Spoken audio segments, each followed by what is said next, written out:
오늘 함께 예배하는 모든 교우님들에게 주님의 은총과 평강이 함께 하시기를 진심으로 기도하고 축복합니다. 오늘은 우리 교회가 추수감사주일로 지키는 날입니다. 돌이켜보면 올 한 해는 참 아슬아슬한 시간의 연속이었습니다. 어떻습니까? 우리 교우님들은 어떠신가요? 아마 올해만큼 참 힘들었던 날이 없을 것 같지 않습니까? 정말 그 힘든 날이 앞으로는 없었으면 좋겠습니다.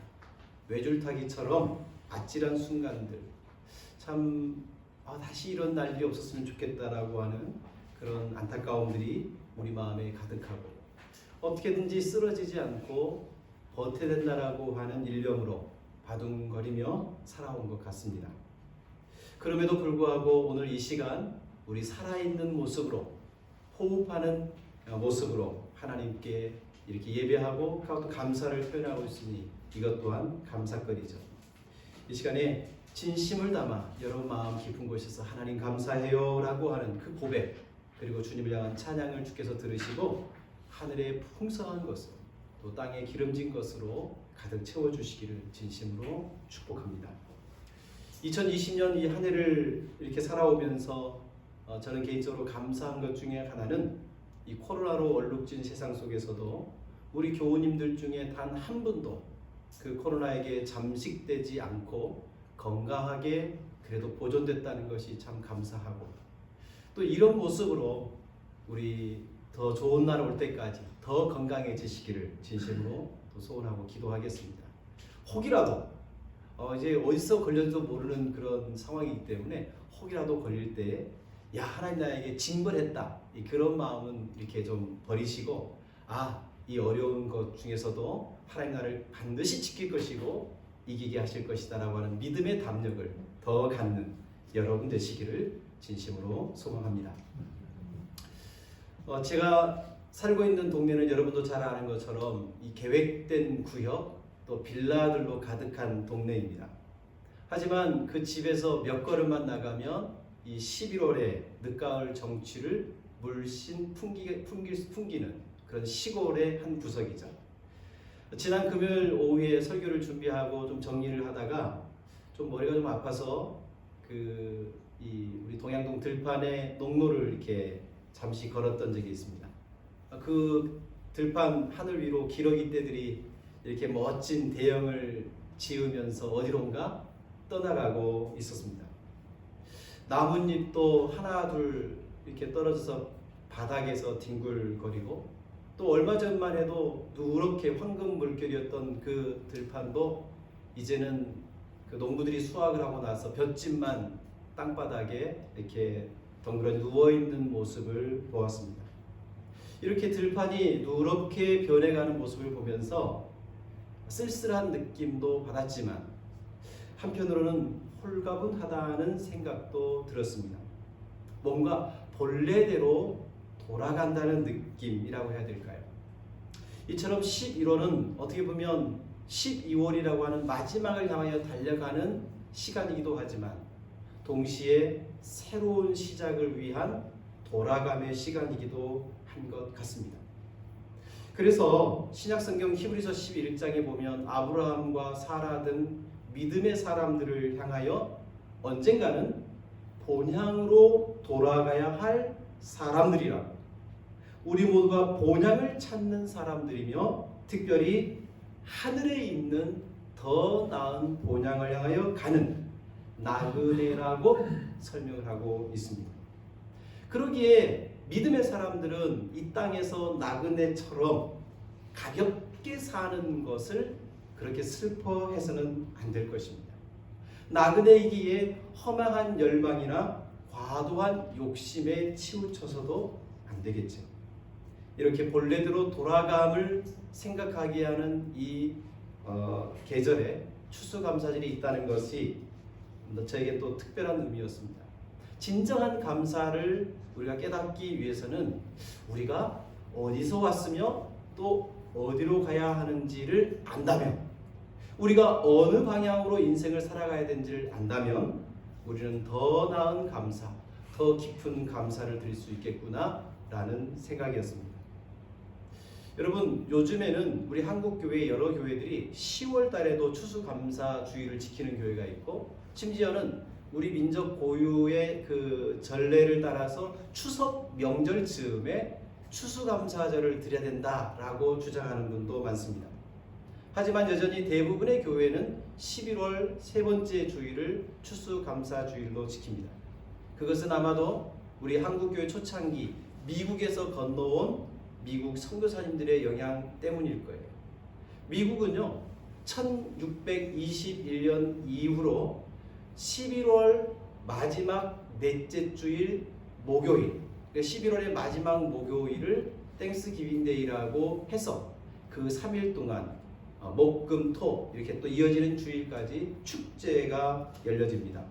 바로 그런 배경에서 미국 선교사들이 한국에 들어와서 11월 마지막 즈음에 이 추수감사주의를 지키게 했던 것 같습니다. 하지만 추수감사절의 성경적 버전은 유대인들의 초막절이라고 할 수 있습니다. 유대인들은 우리나라 달력으로 보면 10월달 즈음에 새로운 해를 시작합니다. 그 새로운 해를 시작하면서 나팔을 불며 시작하는 나팔절이 1월 1일이죠. 그리고 나서 10일이 지나고 나면 대속죄일, 지난 해와 또 앞으로 살아갈 우리 인생의 아픔과 고난과 또는 죄의 문제를 하나님께 다 고백하고 용서받는 대속죄일을 1월 10일 날 해요. 그리고 나서 그날로부터 5일 후 15일부터 일주일 동안 바로 이 초막절 축제가 열리게 됩니다. 그러니까 유대인들은 이 풍성한 추수를 주신 하나님께 감사합니다 라고 하는 이 감사를 드리기 전에 먼저 자신들의 모든 죄를 용서해 주시고 새롭게 해주신, 그리고 그런 구원의 은혜를 먼저 충분히 감격한 다음 그 다음 먹을 것과 풍성한 열매 주신 하나님께 감사를 드리는 거죠. 그래서 그들은 초막절 절기에 그냥 축제만 벌리는 것이 아니라 의외로 광야에 나아가서 들판에 나아가서 옛날 애굽에서 출애굽하여 가나안으로 인도할 때까지 40년 동안 거친 사막에 살았던 조상들을 기억하며 텐트를 치고 일주일간을 생활합니다. 일부러 그 거칠고 험난했던 시간을 체험하면서, 그런데 지금 이렇게 풍성한 열매를 주신 하나님을 바라보니까 더더욱 감사가 깊어지는 거죠. 풍성한 감사와 동시에 이것을 더 높이기 위해서 자신들이 가장 힘들고 어려웠던 시절로 되돌아가는 이런 생각과 그 마음의 깊은 추억의 깊이를 더 할수록 감사는 더 깊어지고 진실해지는 것 같습니다. 그러기에 우리도 이 추수감사절을 맞이하면서 당장 우리에게 풍성한 것과 우리의 삶에 필요한 것을만 인하여 감사할 것이 아니라 우리의 본 출생, 어떤 의미에서 다시 우리가 돌아가야 될 저 출발점을 되돌아본다면 지금 우리의 형편에 대해서 더 감사하고 더 진실한 감사를 드릴 수 있게 될 것입니다. 사랑하는 성도 여러분, 오늘 우리가 함께 읽은 시편 56편을 지배하는 전반적인 분위기는 두렵고 떨림, 외롭고 쓸쓸함입니다. 지금 이 시인은 굉장히 곤고한 지경에 처해 있는 것을 보게 됩니다.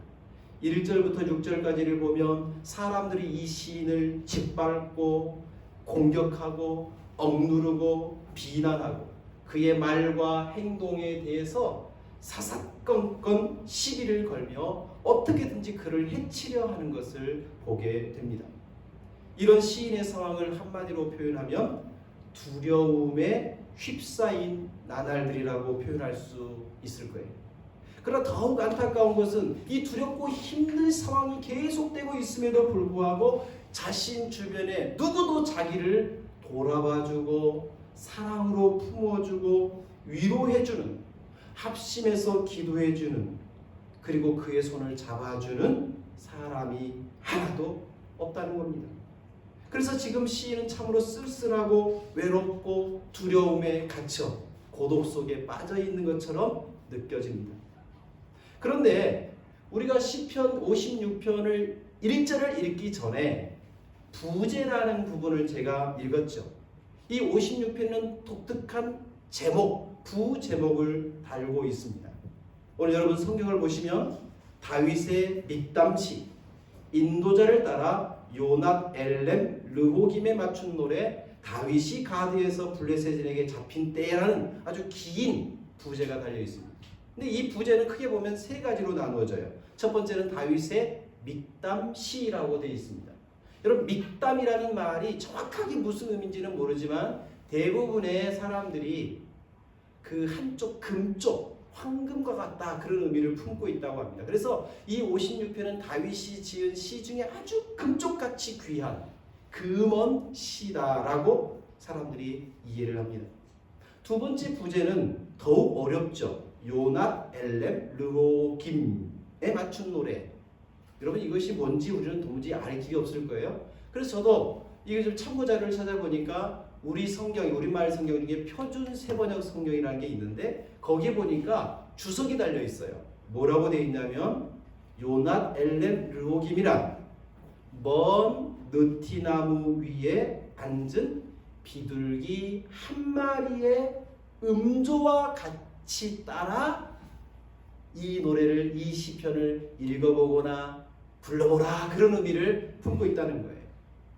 여러분, 저 먼 느티나무 위 그 가지에 홀로 외롭게 앉아있는 비둘기 한 마리.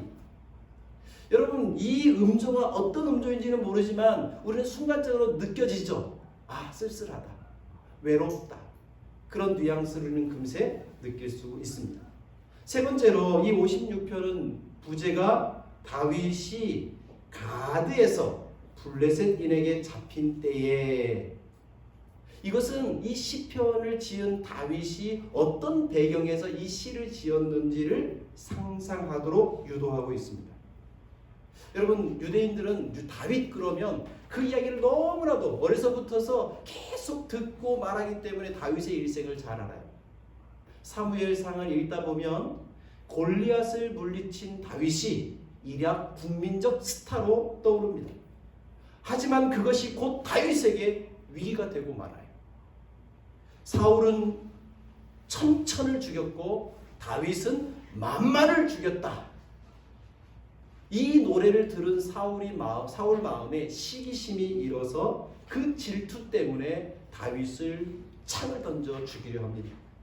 위험을 감지한 다윗은 사울 왕을 피해 여기저기 떠돌다가 블레셋이라고 하는, 우리나라로 말하면 일본과 같은 곳이에요. 그렇게 가기 싫은 일본까지 망명을 해야 했습니다. 그런데 그 정치적 망명 속에서 아기스 왕의 신하들은 다윗은 나중에 반드시 우리 블레셋에 아주 그 화근거리가 될 거니까 지금 싹을 잘라 죽여야 된다라고 독촉합니다.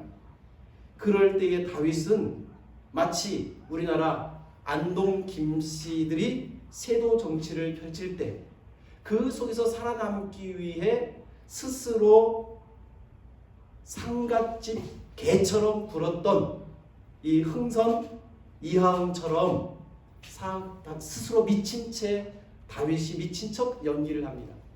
침을 질질 흘리며 문짝을 벅벅 긁으며 누구도 알아들을 수 없는 말들로 중얼중얼거리는 미친 사람처럼 수염에 침을 흘리고 길거리를 이렇게 막 뒹굴어 다니는 쓸모없는 인간인처럼 연기를 해야 했습니다. 그런 위기 상황에서 다윗은 극적으로 탈출하게 되죠. 이처럼 시편 56편은 아무도 도와주지 않는 땅 블레셋에서 일촉즉발의 위기 상황에 놓여있는, 마치 저 먼 느티나무 가지 위에 앉은 한 마리 비둘기 같은 처량한 다윗이 지은 시인 것입니다. 교우 여러분, 우리도 살다 보면 때때로 이런 어려운 처지를 만날 때가 있죠. 천혜의 고아가 된 듯한 느낌에 사로잡힐 때가 있습니다. 사람들의 시선이 따갑게 느껴지고 사방에 올무가 놓여 있는 것 같아 어디로 움직일지 모르는 옴짝달싹 못할 때가 있습니다. 이럴 때는 할 수만 있다면 늦가을 벌판에 그 볏짚처럼 땅바닥에 그냥 드러누워 이대로 그냥 부질없는 생각에 사로잡히기도 합니다. 여러분, 우리에게 이런 절망과 힘듦, 어쩔 수 없는 이래도 저래도 안 되는 이런 상황에 우리는 과연 어떻게 하면 이 상황을 이겨내고 우리는 새롭게 길을 나갈 수가 있을까요? 우리나라 전래 동화 햇님과 달님, 여러분 다들 한번 읽어보시고 또 읽어주셨고 들었을 것 같습니다. 호랑이에게 쫓긴 오누이들은 그 집 뒤에 있는 나무에 오르죠. 그리고 나중에는 하늘에서 내려온 동아줄을 붙잡고 하늘로 올라갑니다. 이 햇님과 달님 이야기는 당시 호랑이처럼 포악했던 지주들과 관료들에게 쫓긴 가난한 이들이 의지할 곳이 하늘밖에 없음을 우회적으로 들려주는 이야기입니다.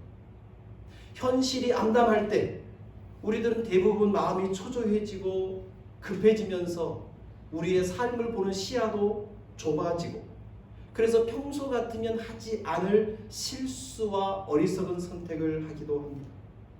하지만 눈을 들어 하늘을 바라볼 때 어두움 저 너머 위에 반짝거리는 별이 있음을 보고, 사실은 그 별이 너무나도 작아 보이지만 사실은 우리가 상상할 수 없는 엄청난 우주가 그 뒤에 펼쳐져 있음을 깨닫게 됩니다. 그러게 지금 내게 닥친 이 문제가 너무나도 커 보이지만, 그러나 그 넓은 우주의 시각에서 보면 아무것도 아님을 깨닫고, 그래, 이까짓 거 한번 이겨보자 라고 하는 용기를 우리는 하늘을 보면서 가질 때가 있습니다.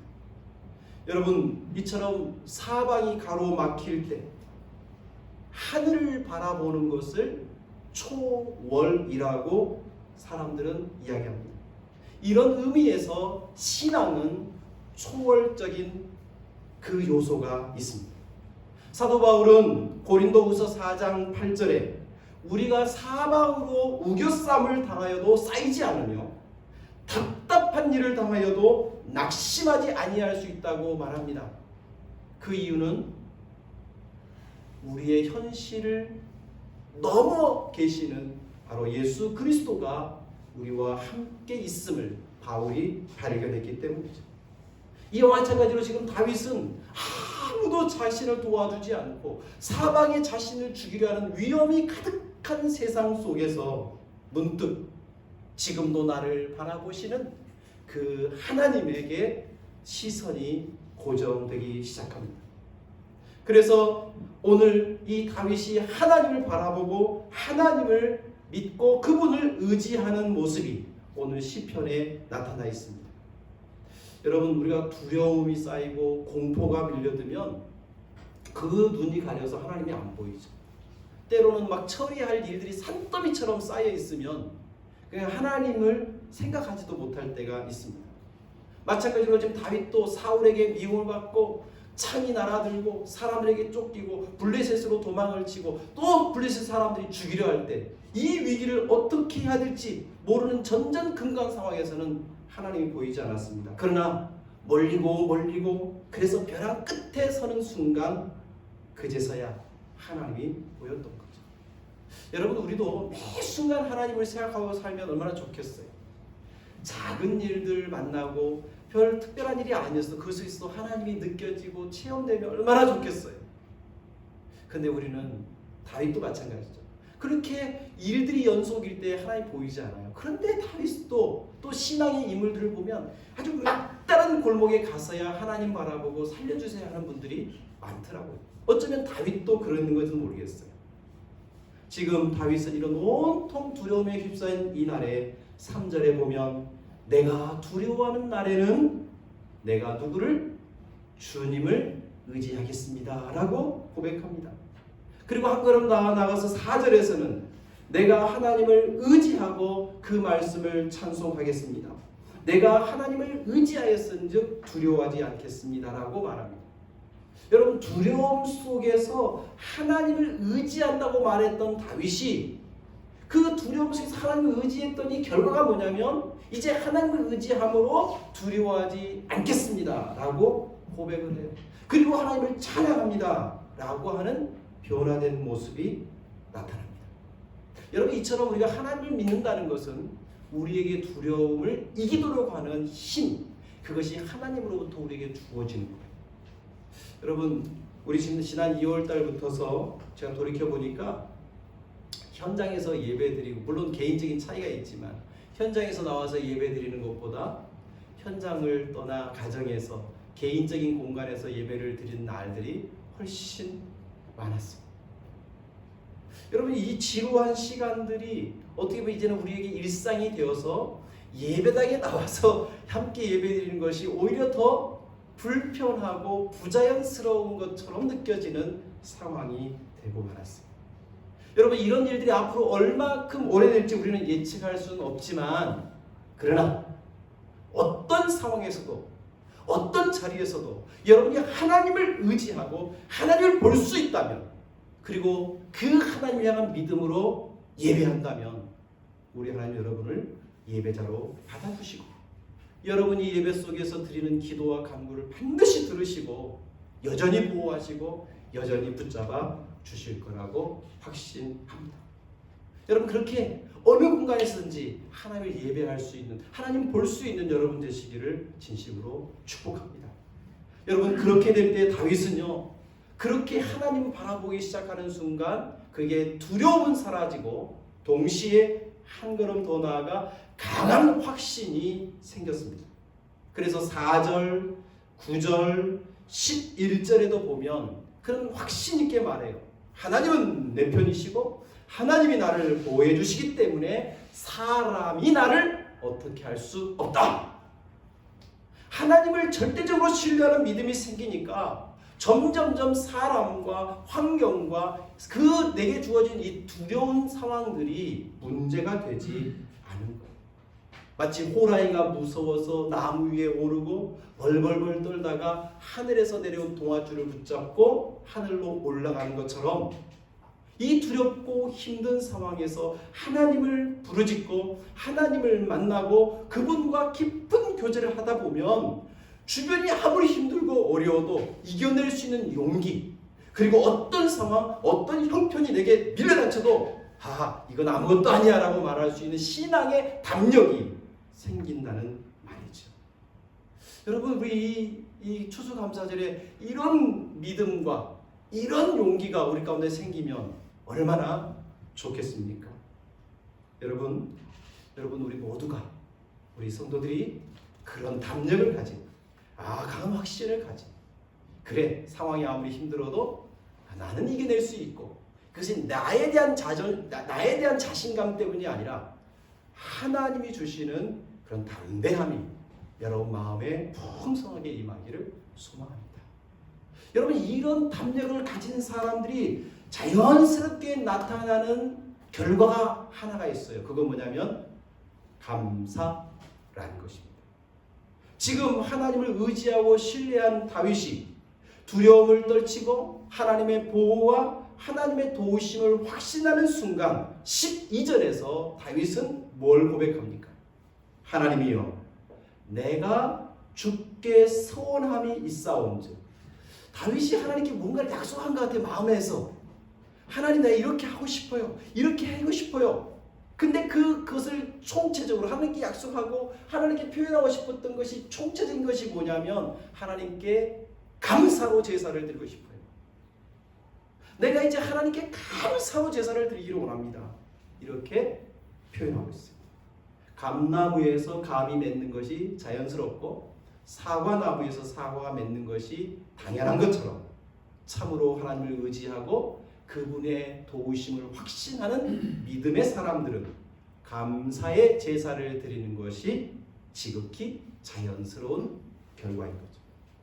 그래서 사도 바울은 골로새서 2장 6절 7절 말씀에 보니까 우리 같이 한번 읽어보도록 할까요? 자, 시작. 그러므로 너희가 그리스도 예수를 주로 받았으니 그 안에서 행하되 그 안에 뿌리를 박으며 세움을 받아 교훈을 받은 대로 믿음에 굳게 서서 감사함을 넘치게 하라. 우리가 예수 그리스도에게 깊이 뿌리를 내린 나무라면 감사가 넘치도록 하라. 이것이 당연한 원리라는 거죠. 감사는 그리스도인의 삶의 자연스러운 열매인 거죠.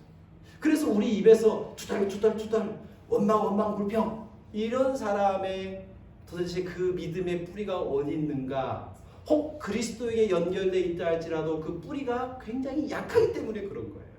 그러나 우리가 그리스도 안에서 깊이 뿌리를 박되 배운 대로 받은 대로 충실하고 견고하게 연결되어 있으면 우리 삶의 환경은 어렵고 힘들지만 그래도 감사의 열매가, 고마움의 열매가 자연스럽게 우리 삶에 맺히도록 되어 있는 거죠. 사실 여러분, 우리 부부 사이에도 늘 얼굴만 보면 막 빵긋빵긋 웃을 수 있으시죠? 여러분? 다들 왜 제 눈을 피하세요? 아닌 것 같아요? 그래요, 저도 마찬가지. 항상 웃으며 항상 행복할 수는 없어요. 그렇지만 그렇게 때로는 힘들고 어려움이 있지만 우리 입에서, 우리 마음에서 고마워, 그래도 감사해, 이런 거 너무 좋았어, 나 너무 이렇게 행복했어 라며 우리 입술과 우리의 표정과 우리의 손끝과 우리의 행동에서 그 고마움을 표현하기 시작하면요, 지금 아무리 세상이 어렵고 힘들어도 우리 부부 사이에, 우리 가족 사이에 그런 감사와 고마움이 넘치는 가정은요, 그 힘든 세상에서도요 행복할 수 있는 거죠. 부디 여러분 서로의 감사함을 좀 표현할 수 있기를 소망합니다. 이러고 말하니까 제가 굉장히 미안한 한 사람이 있어요. 어제가 저희 부부 결혼 22주년 됐는데 제가 아무것도 해준 거 없어가지고 그런 마음 깊은 곳에 감사함은 있어. 이거 어떻게 좀 해야 될 텐데 우리 진짜 그냥 이렇게만 그 감사의 마음을 이렇게 묻어놓지만 말고 좀 드러내는 여러분 되시기를 축복해요. 아무도 저기 꼭 나는 감사를 그냥 표현하지 않을 거예요. 그게 아니라 좀 나타내고 고백하면요 그만큼 행복해지는 것 같아요. 여러분, 다윗은 지금 이 위기 상황에서 그 먼 느티나무 위에 홀로 앉은 외로운 비둘기 같은 다윗이 하나님을 의지하고 그분을 바라보고 믿음 가운데 확신이 생기니까 하나님, 내가 감사할게요. 그래도 나 너무 이렇게 상황은 힘들고 열악하지만 그래도 저 하나님께 감사할래요. 이렇게 고백하고 있습니다. 한 페이지 넘어가겠습니다. 시간이 많이 지났는데요. 그렇게 감사와 또 고마움을 표현하는 것이 얼마나 큰 힘인지 예를 하나 이렇게 좀 드리고자 합니다. 여러분, 고은광순이라는 분이 있습니다. 네, 고은광순님. 이분은 이화여자대학교 사회학과 출신으로 한때 대학 생활에서 민주화 운동에 앞장섰고 또 진로를 바꾸어서 대전대학교 한의학과에 진학을 해서 한의사로서 활동도 합니다. 그래서 한때 우리 한약사법, 한약과 양약 그 약사법 때문에 굉장히 분쟁이 있었던 때가 있었는데 그 한의사들의 약 제조를 이렇게 일정 부분 보험에 적용시키도록 했던 그 한약사법 분쟁의 시발점이 됐던 여인입니다. 현재는 호주 폐지제 운동과 부모 성, 아버지와 어머니 성을 함께 쓰자는 운동을 하는 아주 핵심적인 인물이죠. 그래서 그동안에 이 여인은 가부장적 우리 한국의 문화를 개선하기 위해서 열심히 운동했던 이 여성 운동가로서 유명합니다. 근데 우리나라에서 여성 운동한다는 거, 페미니즘을 한다는 거 굉장히 힘들고 눈총받는 따가운 길임이 우리 다 아는 사실이죠. 그런데 이 어려운 길을 거쳐오면서도 그는 끝까지 지금도 이 일에 전력 투구를 하고 있다고 합니다. 2015년 10월 24일에 한겨레 신문에 보면 이 고은광순 씨가 인터뷰한 기사가 있는데 그간 여성 운동을 하면서 어려운 길을 걸어오셨는데 지치지 않을 수 있는 비결이 무엇입니까? 라고 하는 질문에 이렇게 대답을 했습니다. 제가 조금은 편집을 했는데요. 내 경험상 내공을 키우는 게 좋은 방법은 내공을 키우는 데 좋은 방법은 감사 명상, 축복 명상입니다. 비가 오네. 왜 비가 와? 가 아니라 비가 오는 것을 그대로 받고 감사로 표현합니다. 바람이 불면 바람이 부는 것을 느끼고 감사하네 라고 표현했다고 합니다. 내가 미워하는 사람들을 대할 때 그래도 저 사람 마음 안에 아기 예수님이 있어요. 미워도 발끈하지 않고 축복의 마음으로 그 아기 예수가 커지기를 비는 마음으로 싸워왔다고 그는 고백을 했습니다. 제가 왜 이 고은 광순 씨를 알게 됐는지 저도 알 길이 없어요. 무슨 일 하다가 우리 딸이 되게 뭐 이렇게 하더니 이렇게 금요일인가요, 목요일인가요? 국회의원 아무개라 이렇게 무슨 모임에 이렇게 참석해 있는 거를 얼핏 봤어요. 그래서 저도 모르게 이화여대 사회학과 출신의 인물들이 누가 있나 하다가 이 고은 광수 씨를 본 거예요. 여러분, 우리 인생에 어떤 우연한 만남이라는 것이 때로는 우리에게 참 소중한 의미와 가치를 심어줄 때가 있죠. 여러분, 지금 우리 늘 감사해야 돼요. 고마워해야 돼요. 여러분, 우리 그거 무수히 듣는 거 아닙니까? 그러나 오늘 그렇게 많이 들었던 이야기지만 한 번 더 들은 이 시간을 우리가 소중하게 간직할 수 있다면 오늘 이 시간 우리는 행복으로 나아가는, 또 두려움을 이기고 담대한 확신으로 나아갈 수 있는 첫걸음이 될 수 있을 것 같습니다. 여러분, 감사 명상, 축복 명상. 어떤 일들이 나타나면 거기에 대해서 먼저 원망하고 불평하고 힘들고 그것을 찾는 것이 아니라 이걸 어떻게 감사할까? 이것을 어떻게 고마워할까? 이것이 나에게 어떤 축복이 될까를 한 번 더 생각해 본다면 우리는 참으로 감사의 열매를 맺을 수 있을 겁니다. 교우 여러분, 우리는 어쩔 수 없이 현실의 영향을 받는 사람입니다. 때문에 어렵고 힘든 현실을 만나면 감사합니다라고 말하는 것이 영 힘들고 불편할 수가 있어요. 하지만 그리스도인은 그런 주어진 어려운 현실만 보는 것이 아니라 현실을 초월하여 계시는 하나님, 그리고 그 하나님이 나와 무관한 분이 아니라 나를 지극히 관심을 갖고 도와주시기를 원하고 내 인생의 어려움이 변화되어 보화가 되도록 만들어주시는 그 하나님이 지금도 나를 보고 있다는 것을 믿는 초월적 믿음을 우리가 가진 사람들 아닙니까? 그러기에 그 하나님을 믿음으로 보고 그 하나님을 의지하는 것이 그리스도인 아닙니까? 때문에 우리에게 주어진 힘들고 어려운 일을 만나도 참기 어려운 일을 경험할 때도 하나님을 믿음으로 고마워요, 감사해요 라고 하기를 진심으로 소망합니다. 왜냐하면 그리스도인은 내 힘과 내 능력과 내 가능성으로 살아가는 사람이 아니라 하나님의 가능성, 하나님의 도우심을 입는 그 믿음으로 사는 사람들이기 때문입니다. 사도 바울도, 오늘 본문의 다윗도 사울의 창이 날아들고 블레셋 왕들의 칼이 목을 조여오지만 그 순간에도 한 마리 외로운 비둘기였지만 하나님 의지하고 그분의 도우심을 신뢰하고 그분이 비춰주시는 생명의 길로 한 걸음 한 걸음 옮겨다가 우리 모든 인류가 존경하고 부러워하는 그 참된 다윗 왕이 되었던 것입니다. 그러니 우리 사랑하는 교우 여러분, 아무리 힘들고 어려워도 감사를 못하는 상황은 아닙니다. 그래도 감사거리를 찾아내고 그래도 하나님 때문에 이것을 축복으로 바꾸실 거라고 하는 믿음을 우리가 당겨서 사용하다 보면 우리는 반드시 처량한 비둘기가 아니라 기뻐하며 감사하는 춤추는 다윗이 되게 될 것입니다. 여러분, 지금 여러분의 상황이 저 먼 느티나무 위에 앉은 한 마리 비둘기 같다라고 혹 내 신세가 왜 이렇게 처량한가 라고 생각하십니까? 그렇다면 신세 타령하고 있을 때가 아니라 그래 이 상황에서 감사거리를 찾아보고 이 상황에서 하나님 나에게 어떤 축복을 주셨는지를 다시금 생각해낼 수 있다면 그리고 그 믿음으로 다시금 우리 나그네같이 천성을 향하여 하늘 본향을 향하여 나아가는 순례의 길을 다시 용기 있게 걸어갑시다.